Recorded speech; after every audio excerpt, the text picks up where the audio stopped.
Ba't ako tatanggalin dito? Ito pala. Yan, mali yung tinatanggalan ko. So, ito pala. Tatanggal ako dito kasi hindi ako nakafocus. Try ko na mag-focus 8 minutes. Like, ano pang mako-content ko dito? Ayan. Okay, mabilis na to. So, nagupit ko pala ng dalawa yung ano ko. Ayan. Diba? Pero itatali ko muna to siguro ng paunti-unti. Patanggal stress ko din kasi to. Pero,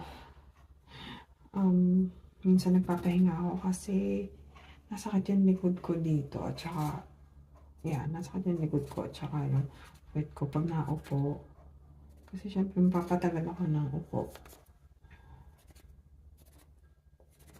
Tapos yung leg ko is mabebend masyado. So like, actually parang nagpo-foam din eh.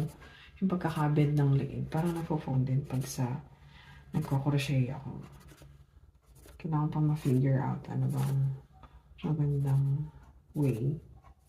Crochet din ako minsan nakatayo. But like, hindi siya comfy. Gusto ko kasing comfy yung yan. Addicted ako sa pagiging comfy ko. Yan tuloy.